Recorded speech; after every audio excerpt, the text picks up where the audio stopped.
era uma coisa que você já queria e que você já planejava. Como vai ficar o senso, às vezes, de frustração, de outras coisas?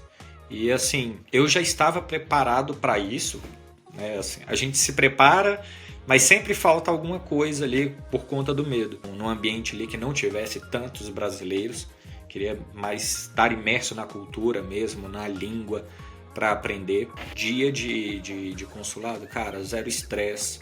Faz o máximo possível para você se adiantar, chega lá tranquilo. Até porque isso vai refletir por conta do nervosismo, que não tem jeito. Então, eu não sabia se a aprovação era na hora ou não. Tem histórias que mostram que o intercâmbio vai muito além do passaporte carimbado ou anos de curso de inglês. A história de hoje é sobre coragem, determinação e decisão de sair da zona de conforto.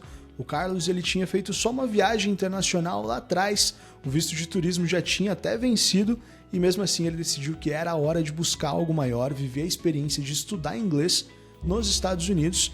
E o que chama a atenção é que, mesmo aprendendo inglês sozinho, sem seguir o caminho tradicional, ele acreditou no sonho, se preparou com a nossa mentoria, enfrentou a entrevista consular de frente e hoje ele está aqui com a gente, aprovado, pronto para viver esse novo capítulo.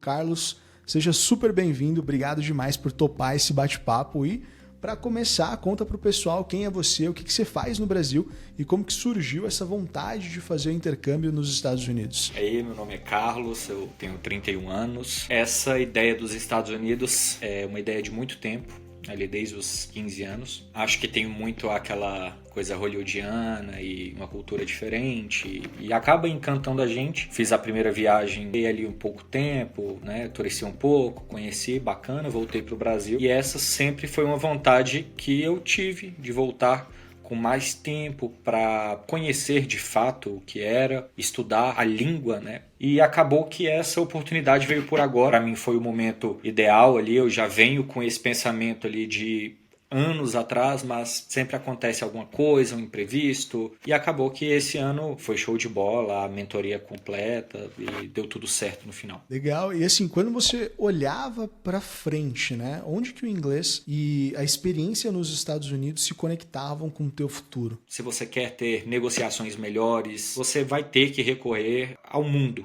E hoje, querendo ou não, a língua do mundo é o inglês. Hoje, para você estar ali com players maiores no mercado, você vai precisar do inglês. Tem aquela questão do inglês que a gente aprende no Brasil e conversa aqui, mas tem aquela questão de quando você realmente está inserido, onde a língua é falada 100% do tempo e não tem como você fugir daquilo. Essa parte de estudar fora, ter contato direto, eu acho que é onde isso preenche essas lacunas. No meu caso, de quem estudou aqui, fez aulas no colégio normalmente e aprendeu o resto ali no dia a dia, a língua fora, preenche essas lacunas. Antes de decidir, né, por esse caminho do intercâmbio, você já estava estudando inglês, né, como você acabou de comentar, sem um professor. Como é que era esse processo? Como que era a tua rotina de estudos? O inglês, para mim, é uma língua que eu sinto prazer em ouvir, não é nada de outro mundo. E eu também sempre gostei muito de...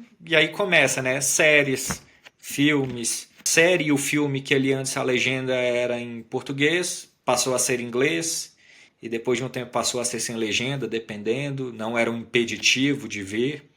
Músicas, as mesmas coisas, às vezes a gente ouve muito no automático, até no português mesmo, e aí depois você começa a ouvir com crítica maior, de ouvir mesmo, prestar atenção. Veio no dia a dia, isso foi sendo plantado ao longo do tempo, de nada, com nenhuma forma muito incisiva, com horário regrado.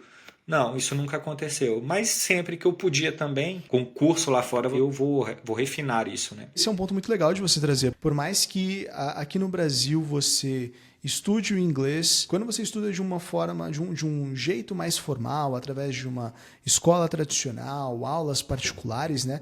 Aquilo te ajuda, mas você sai das aulas, por exemplo, você está ouvindo português, você está falando em português com as pessoas ao seu redor. Então, o que dificulta, eu acho, que é a questão da imersão. Não que você não possa aprender, não que você não tenha a capacidade de desenvolver o inglês, seja de forma autodidata, seja fazendo aulas particulares, seja através de uma escola tradicional, mas é importante você estar imerso na cultura para realmente desenvolver aquela comunicação. E uma coisa legal é que você já tinha tido o visto de turismo, né? Você já teve a oportunidade de visitar os Estados Unidos, inclusive foi um visto que expirou e você só tinha feito uma única viagem internacional. Você sente que isso te trouxe alguma insegurança ou foi mais um incentivo para você solicitar o seu visto dessa vez? Insegurança vai acontecer em alguns momentos. Algumas horas vai vir. Eu acho que o mais importante é como você lida com essa insegurança. E a pergunta que eu sempre fazia na hora da insegurança, se você não for, agora que é o momento que deu tudo certo, era uma coisa que você já queria e que você já planejava. Como vai ficar o senso, às vezes, de frustração, de outras coisas? E assim, eu já estava preparado para isso, né? Assim, a gente se prepara, mas sempre falta alguma coisa ali por conta do medo. Então a insegurança vem, mas eu acho que como você lida com a insegurança é o que vai fazer você ir, né? E passar por todas as etapas do processo, seja entrevista, né? Documentação, enfim. Eu acho que a insegurança é até uma coisa boa também, que te coloca um pouco no chão. Mas, no geral, eu estava bem seguro em relação ao processo.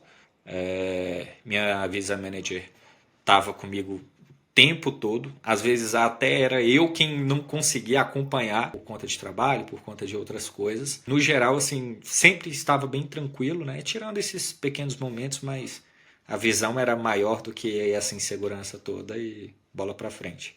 Partindo desse ponto, quando você iniciou o processo, como é que foi aquela primeira conversa com a tua visa manager? Você acha que mudou muito o teu planejamento, o jeito que você enxergava o processo, ou não? Você já iniciou a mentoria sabendo exatamente para onde você iria? Eu já sabia mais ou menos o que iria acontecer. Nesses últimos anos, né, eu sempre procurei muito conteúdo na internet, leituras também. Então eu já tinha uma ideia. E esse primeiro contato com ela foi, né, de perguntar realmente o que queria, qual era o objetivo, alinhar isso tudo. Isso foi uma sorte tremenda também assim que eu tive. Quando ela me perguntou o lugar que eu queria ir, era o lugar que ela iria orientar. Falar, era um ótimo lugar. Realmente entrar num ambiente ali que não tivesse tantos brasileiros. Queria mais estar imerso na cultura mesmo, na língua, para aprender. E acabou que também isso foi uma das coisas que casaram. E assim, para mim, no geral, eu já imaginei mais ou menos o que era. Eu já tinha visto o preenchimento do ANDES lá atrás, quando eu viajei. Não sabia, não lembrava que eram tantos itens, tantas coisas. A partezinha burocrática também, de documentação. Mas, para mim, assim, não fugiu tanto o que eu imaginava, né? E eu achei, inclusive, o processo muito rápido. Muitas das vezes eu fiquei naquela, será que eu vou? Será que eu não vou? Nas inseguranças, mas mesmo assim, ainda eu achei um processo muito rápido, mesmo com aquela paralisação que teve ali nas emissões dos vistos. Foi tudo muito bem fluido, assim. Um ponto que você trouxe que é bem bacana é justamente essa percepção, né? Você já tinha uma ideia de um lugar que você gostaria de ir e foi justamente a sugestão que a tua visa manager deu para você ali no momento dessa primeira reunião.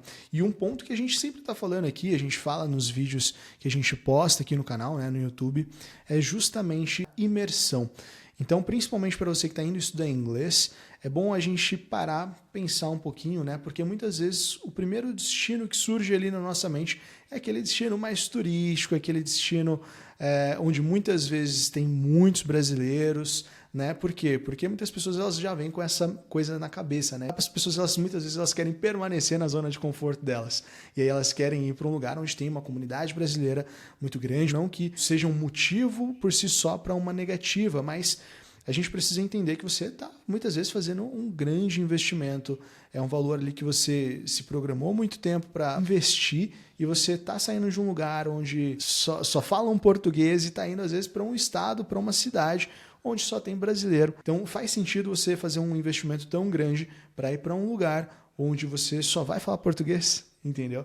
Então é legal você realmente chegar preparado, estar disposto a sair da zona de conforto mesmo, ouvir ali as sugestões da Visa Manager, né? No teu caso, ela sugeriu esse local para você. Que bacana que já foi um lugar que você gostaria, já estava pensando ali e como seria. Um outro ponto que você trouxe, e eu acho que é bacana comentar também, é sobre a DS-160. Né? Então, muitas pessoas não têm a noção do que é a DS-160. Então, só contextualizando para quem está assistindo, a DS-160 é um documento que todo solicitante de visto de não imigrante precisa preencher para solicitar o visto. Né? É um formulário bem extenso. Ele vai fazer perguntas sobre a sua carreira profissional, sobre a sua carreira acadêmica, sobre a sua vida pessoal. Então é um documento bem extenso, tem umas 200 perguntas mais ou menos. Então é extremamente importante você preencher ele com a máxima atenção possível e sempre com a verdade. Né? Nada de inventar, nada de omitir informações. Traga a verdade ali na sua documentação, na sua DS-160. Uma etapa que muita gente espera, algumas outras têm até um certo medo, mas assim, na minha visão é a mais importante da mentoria e talvez a mais divertida, que é a simulação para entrevista. Conta como é que foi essa sua experiência. Teve nervosismo, alguma surpresa? Como é que foi essa etapa para você? A simulação foi muito pior do que a entrevista. Garanto. Garanto. Isso era uma coisa que eu já tinha lido de outras pessoas, eu já tinha visto que outras pessoas tinham escrito. Cara, muito pior. E realmente, comigo foi a mesma coisa. O nervosismo começou a me consumir. E assim, entrou na simulação. Foi nervosismo do começo ao fim. E aí depois a gente acabou ali a simulação, né? Fomos conversar sobre os pontos ali, fortes e fracos. E por ter lido também isso de outras pessoas, isso me acalmou bastante para a entrevista. Foi um grande amortecimento já ali na hora ali, e aí eu pude ir para a entrevista bem mais tranquilo depois. Você sente então que essa simulação ela te preparou para chegar mais confiante, mais seguro ali no momento da entrevista, né? Por mais que não sejam às vezes as mesmas perguntas que o agente consular vai fazer, você já tem mais ou menos uma noção do que às vezes a pressão ali, com o agente consular falando alto, com muitas pessoas, e às vezes você querendo ouvir as perguntas para outras pessoas ali que você consegue, se você está próximo, você consegue ouvir. Então você já tem mais ou menos uma noção do que vem pela frente. Pode ter uma coisa diferente ou outra, mas você já espera mais ou menos o nervosismo de como é que tá na frente do agente consular, se pedir para você falar um pouco de inglês, né? Fazer uma pergunta em inglês, enfim, eu acho que você já vai mais preparado, mais tranquilo em relação à entrevista em si. Legal você comentar isso, porque muitas pessoas elas chegam com essa percepção, chegam com esse pensamento de que a entrevista consular ela vai acontecer numa salinha, num espaço fechado. E, cara, não é isso. É muito mais parecido com um banco, né? Onde você vai ter ali outras pessoas do seu lado, você vai ouvir outras pessoas falando. Então, tem vários elementos externos dentro do consulado que podem, inclusive, acabar atrapalhando ali, né? Influenciando, né, no teu nervosismo no momento. Então, pode ter um barulho de um ventilador, pode ter as pessoas falando na fila, pode ter outras pessoas do seu lado fazendo entrevista também, contando as histórias dela, os objetivos dela. E ali é importante, né, você tomar muito cuidado, principalmente para você não ficar ouvindo outras pessoas, né, e de repente ter aquele receio de, nossa, olha só, aquele cara falou tal coisa e ele foi aprovado, ou aquela pessoa falou tal coisa e parece com o meu perfil. E será que eu devo falar isso? É avaliado de várias formas. O importante é você estar preparado para levar a tua verdade e contar qual que é o seu real objetivo com o visto que você está solicitando. Carlos, chegando no consulado, como que estava o teu coração ali no momento? Como que era a sensação quando você chegou ali, quando você já estava chegando próximo ao consulado, na fila antes de entrar, na fila dentro do consulado? Como é que você estava? Eu estava muito tranquilo. Muito tranquilo. Eu não dormi tão bem, mas assim, eu lembro que eu acordei bem, já tinha separado toda a documentação para poder sair de casa mais cedo, com mais tranquilidade, dirigir tranquilo. Dia de consulado, cara, zero estresse. Faz o máximo possível para você se adiantar, chega lá tranquilo. Até porque isso vai refletir por conta do nervosismo, que não tem jeito. Então, assim, eu cheguei muito tranquilo, cheguei com um bom tempo de antecedência. Claro que quando você vai entrando, você vai vendo toda aquela trajetória se materializando ali, né?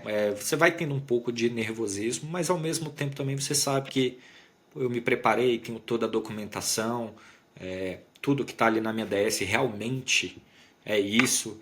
Então, vamos nessa. E assim, entrei também da mesma forma, muito tranquilo.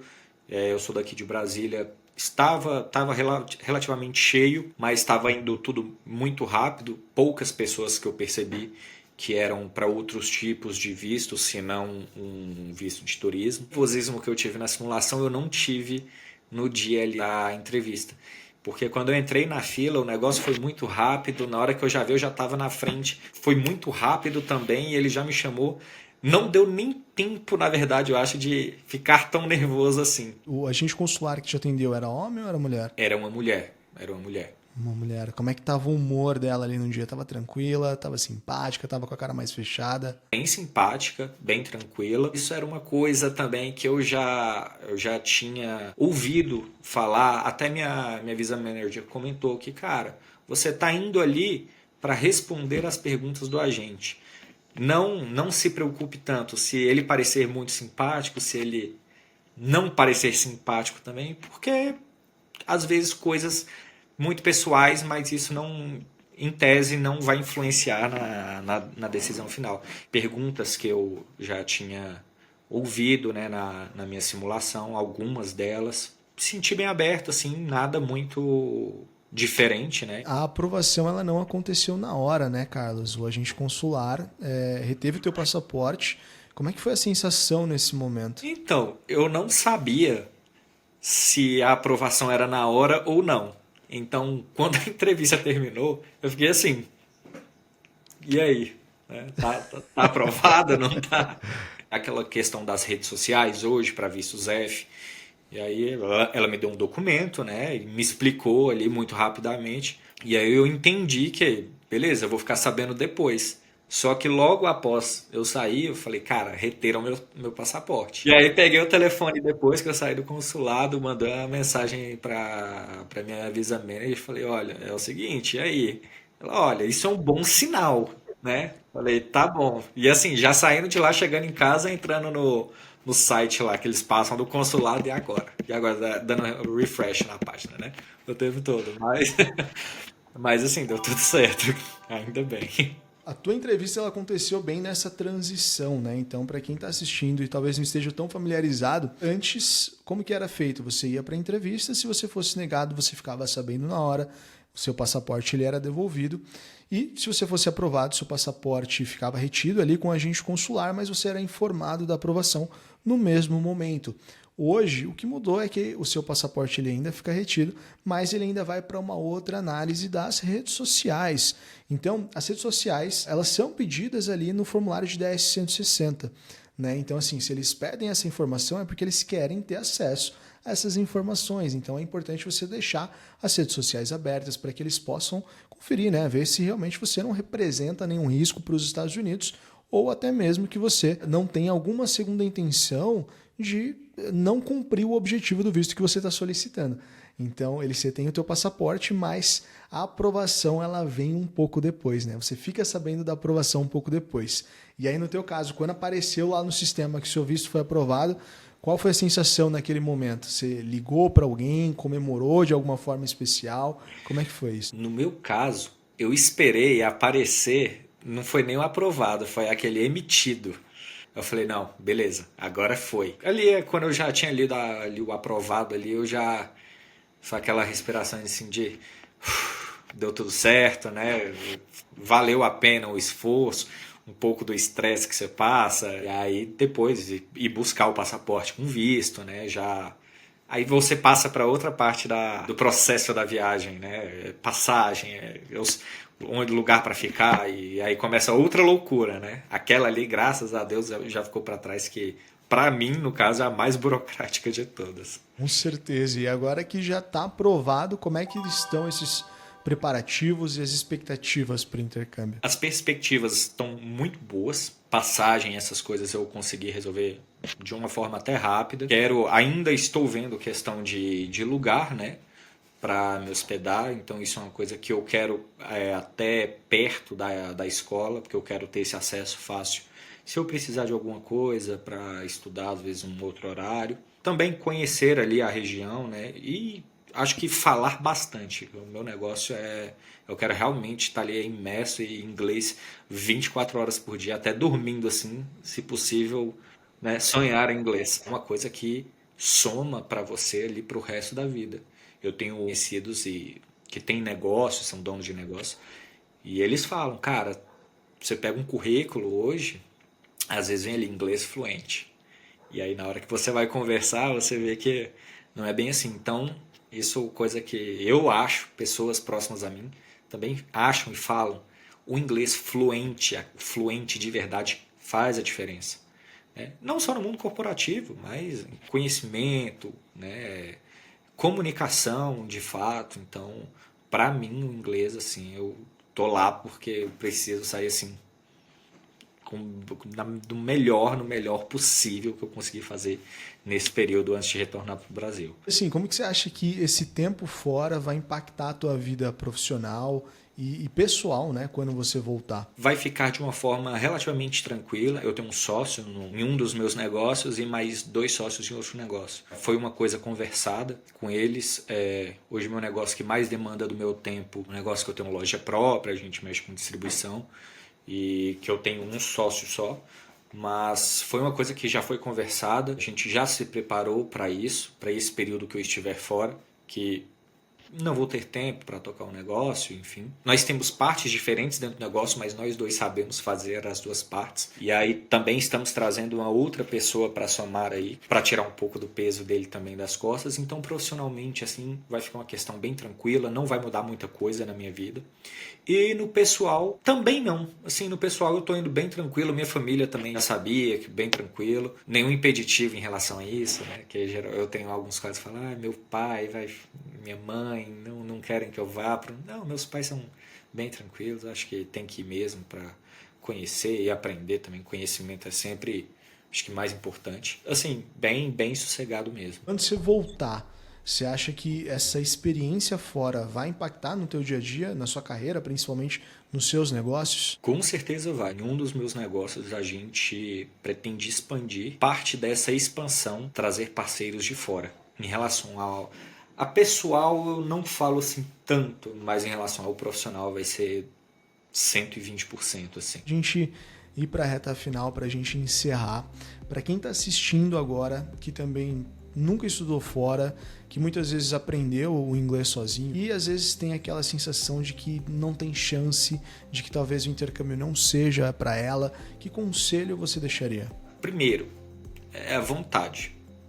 Sem vontade a gente não faz nada na vida. E aí, a partir do momento que você decidir que realmente você quer, você tem essa vontade, não é uma coisa que passa, eu acho que aí vem a questão do planejamento. Tanto um planejamento financeiro, extremamente importante, quanto um planejamento, toda a parte burocrática, se você não, no caso, as pessoas não vão ter o visto, tirar o visto, documentação, tudo isso. Eu tive a assessoria de vocês, foi de uma forma perfeita, não tenho nada a reclamar. Inclusive, peço desculpas à minha visa manager aí por às vezes eu ter faltado uma coisa, não conseguiu responder, tá? Não deixou me faltar nada. São esses pilares, né? Você primeiro a vontade, o planejamento e ter uma equipe, um profissional para te acompanhar. Eu particularmente acho extremamente importante. Eu acho que é melhor você ter tudo ali compilado e ter um caminho, né, a seguir. Vão atrás dos seus sonhos, tem que ir mesmo. Carlos, obrigado, cara, de coração, por compartilhar a tua história com a gente. E eu já deixo aqui o convite. Quando você voltar dos Estados Unidos, vamos marcar um outro papo, contar como é que foi tudo isso lá na prática. Combinado? Combinadíssimo, claro. Para você que está assistindo, se o seu sonho também é estudar inglês nos Estados Unidos, a Move tem a mentoria mais completa do Brasil. É exatamente essa preparação que fez o Carlos estar aqui hoje, aprovado, prestes a viver essa experiência. O link está na descrição, é só clicar, falar direto com um dos nossos especialistas e não esquece, aqui na tela está aparecendo um vídeo onde eu explico se o visto F1 para estudar inglês ainda é uma boa opção em 2025, então clica lá, assiste, já se inscreve no canal para não perder nenhuma dessas próximas entrevistas e os vídeos que a gente posta toda semana aqui. Valeu demais por acompanhar a gente até aqui e a gente se vê na próxima.